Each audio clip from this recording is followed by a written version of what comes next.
Bonjour Laurence Luyet-Dané. Alors ce matin sur notre direct Facebook, je- j'ai choisi de vous parler de la compassion et de la self-acceptation suite à une information que j'ai vue comme quoi on commence à se pencher de plus en plus sur les bénéfices de la compassion, en particulier dans les pratiques psychothérapeutiques, et qu'on envisage d'apprendre la compassion aux futurs thérapeutes. Et là, je peux vous dire que je suis restée assez étonnée parce que je me suis posé quand même plusieurs questions. Et que du coup, je me dis, je pense que c'est important d'en parler. La première chose qui m'est venue, c'est que je me suis dit que si un thérapeute devait apprendre la compassion dans son métier, c'est que déjà à la base, il n'avait pas de travail personnel suffisant. Et vous allez comprendre pourquoi quand je vais développer ça. Parce que la compassion ne peut être que par rapport à déjà une conscience de soi et un travail sur soi suffisant.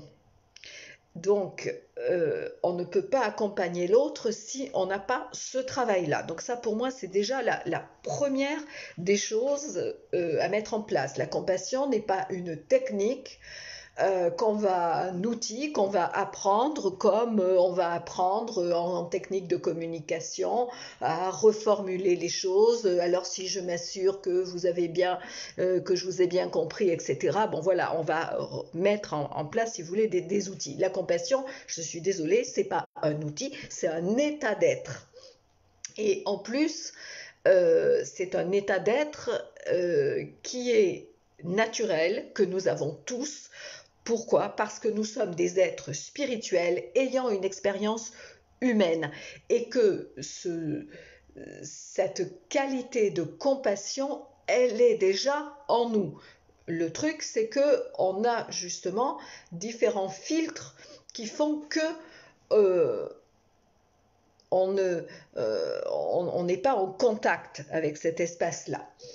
Alors, ensuite, ce que je voulais donc dire, c'est que dans ce que j'ai lu, c'est on se référait à des ouvrages du Dalai Lama et à l'enseignement bouddhiste. Bon, c'est ce qui est tout à fait juste parce que dans la philosophie bouddhiste, elle est basée sur la compassion, et sa sainteté, le Dalai Lama, en parle, d'autant qu'il en parle puisque le Dalai Lama, dans la tradition bouddhiste, représente l'incarnation du Bouddha Chenrezig, qui est le Bouddha de la compassion. Dans sa forme masculine, c'est Chenrezig, dans sa forme féminine, c'est Tara.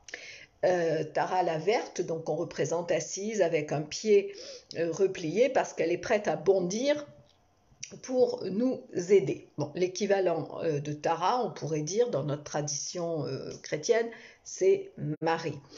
Donc, si vous voulez, c'est le fondement du bouddhisme. Mais ce qui me gêne quand même aussi là-dedans, c'est qu'on soit obligé d'aller faire référence à la tradition bouddhiste pour parler de spiritualité en oubliant une chose fondamentale, c'est que la compassion, c'est quelque chose qui concerne toutes les traditions spirituelle, quelle qu'elle soit.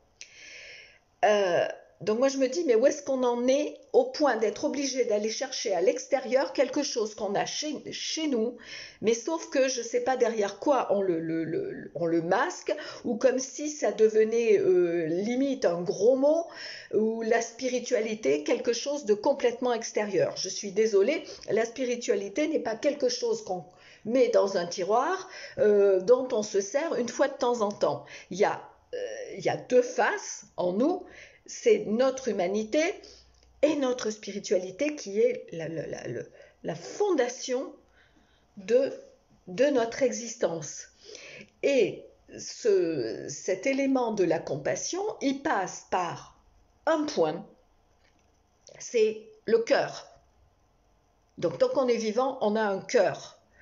Un cœur, pas simplement au niveau physiologique qui bat, qui pulse au niveau du sang, mais un cœur en termes de sentiments. Et effectivement, dans une société où on est dans le développement personnel à outrance, la compétition, on a gonflé l'ego à tel point qu'on s'est coupé non seulement de la compassion envers autrui, mais de l'acceptation envers soi. C'est-à-dire que on nie nos émotions, on nie nos sentiments sous prétexte d'être performant, d'être comme il faut, de répondre à une image que ce soit la jeunesse, que ce soit les apparences, etc. Toutes ces images que la société nous véhicule et qui se sont infiltrés aussi dans le développement personnel d'une façon parfois comme si vous n'aviez pas, j'en avais déjà parlé je crois cet été, vous n'avez pas le droit d'être mal, vous n'avez pas le droit de pleurer, etc.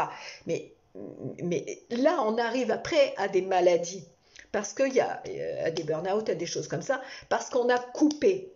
Donc la compassion pour les autres, elle passe avant tout par la self-acceptation, c'est-à-dire l'acceptation de soi. Et l'acceptation de soi, ça ne veut pas dire je reste résigné sur ce qui se passe en moi, sur les aspects de moi éventuellement qui ne me conviennent pas. Je peux faire quelque chose avec ça, mais je ne peux pas le faire tant que je n'ai pas regardé, tant que je ne me suis pas regardé en face et que je n'ai pas accepté ce qui était. Et c'est ça qui est vraiment la difficulté. Peut-être que certains d'entre vous ont mon livre ABC de l'EFT. Dans la pratique de l'EFT, on a ce qu'on appelle l'inversion psychologique, c'est-à-dire, par exemple, même si j'ai telle problématique, je m'accepte totalement et profondément. Ça ne veut pas dire j'accepte de rester comme ça toute ma vie. Vous voyez, donc la self-acceptation, c'est la même chose. C'est pas voilà, par exemple, je suis peut-être quelqu'un qui réagit face à certaines informations ou lorsqu'on agit de telle ou telle manière envers moi.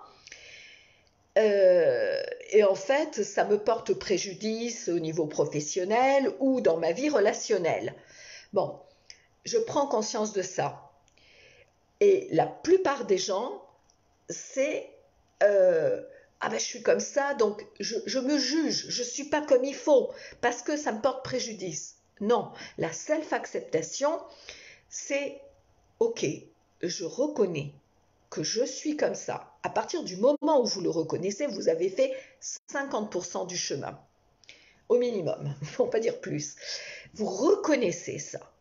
Et je le reconnais, et j'ai cette volonté de changer parce que ça me convient pas et je vais donc mettre en place. Et au fur et à mesure que je vais avoir avancé, que je vais avoir changé, je vais avoir de l'amour pour moi, de la compassion. Je vais comprendre que à l'époque, j'agissais comme ça, peut-être que j'étais très réactive, parce que voilà, c'était mes propres blessures intérieures et je ne pouvais pas faire autrement. Donc j'ai fait du mieux que j'ai pu avec ce que j'étais, avec cet espace, j'ai envie de dire, d'ignorance, de non-compréhension. Mais aujourd'hui, je vois les choses autrement et je ne me juge pas parce que j'ai fait ça, parce que j'étais comme ça. Juste, ok, c'était comme ça. Et à partir du moment où je reconnais ça, où je comprends comment j'étais, je peux aussi comprendre la souffrance de l'autre. La compassion, c'est comprendre la souffrance de l'autre. Comprendre aussi que parfois derrière une manière d'être qui peut être un peu brusque, un peu réactive, parfois il y a de la souffrance. chez l'autre. Et ça, vous ne pouvez le comprendre que si vous avez été en contact avec votre propre manière de réagir, que vous l'avez compris, que vous avez été en contact avec votre propre souffrance. Et c'est ça qui vous permet de construire la compassion que vous pouvez avoir pour les autres. Si vous êtes face à quelqu'un qui a une maladie, vous ne pouvez avoir de la compassion que si vous-même êtes capable d'être en contact avec vos propres zones de souffrance. Je me souviens, il y a quelques années de ça, j'étais chargée de cours à l'université et je donnais aussi des cours en gestion du stress pour le personnel de l'université. Et un jour, il y avait peu de personnes dans le groupe ce jour-là. Et je ne sais pas, il y a quelqu'un qui a commencé à parler de quelque chose et à se mettre à pleurer. Et les 3 ou 4 autres personnes qui étaient là se sont mises à pleurer. Ça, c'est pas la compassion. Ça, c'est de l'empathie. C'est plus que de l'empathie. C'est parce que, si vous voulez, ce que la personne parlait, évoquait, venaient faire écho, eux, à leur propre souffrance. Et comme ils n'avaient pas dépassé leurs émotions et qu'ils n'étaient pas en capacité de le voir, ils ne pouvaient pas avoir de compassion pour l'autre, ils étaient complètement avec, et en ajoutant éventuellement des jugements, etc. D'accord? Vous voyez, et ça c'est complètement différent. Lorsqu'on fait un accompagnement thérapeutique, quel qu'il soit, on apporte, notre présence à l'autre. On entend sa souffrance, on apporte notre présence, on apporte, on met en œuvre ce qui est à faire. Si on est dans le soin médical, il y a des traitements bien spécifiques à apporter. Si on est dans l'accompagnement thérapeutique, c'est une manière d'être. Hein, donc on va apporter un savoir-faire, mais un savoir-être, et on va pouvoir entrer en compassion avec ces personnes. Mais si vous n'êtes pas dans l'accompagnement thérapeutique, la compassion n'est pas exclue. La compassion n'est pas exclue pour les personnes autour de vous, que vous les connaissiez ou que vous ne les connaissiez pas. Et vous ne pourrez réellement avoir cette compassion, je le redis, que si vous êtes en mesure de pouvoir regarder en vous, regarder vos souffrances. Parce que quelqu'un qui n'est pas en mesure de faire ça va demander aux autres d'être parfait. C'est ce qui se passe dans les relations souvent parents-enfants. Vous demandez à vos enfants d'être parfaits, mais qu'est-ce que vous demandez derrière? Juste de gonfler votre ego. Parce que s'il n'est pas parfait, ça veut dire que je ne suis pas un beau parent. S'il n'est pas parfait, ça veut dire que je n'ai pas réussi mon éducation, etc. Mais qu'est-ce que vous faites? Simplement, c'est mon ego. Alors que un parent qui va être en mesure, plus il va avoir fait un travail sur lui, plus il va être en mesure de voir ses propres faiblesses, ses propres forces, il va pouvoir accompagner son enfant différemment. Et bien c'est la même chose par rapport aux personnes qui sont autour de nous. On peut avoir ce regard parce que on est beaucoup plus au clair déjà avec soi-même. Voilà. Donc j'espère que ce direct pour clarifier ça vous donne des éclairages. N'hésitez pas à liker, à mettre un commentaire sur ce que ça a pu vous apporter personnellement, pas sur des généralités, mais sur vous personnellement. Partagez-le. Et je vous rappelle mon site www.laurenceluyetané.com. Belle journée à vous.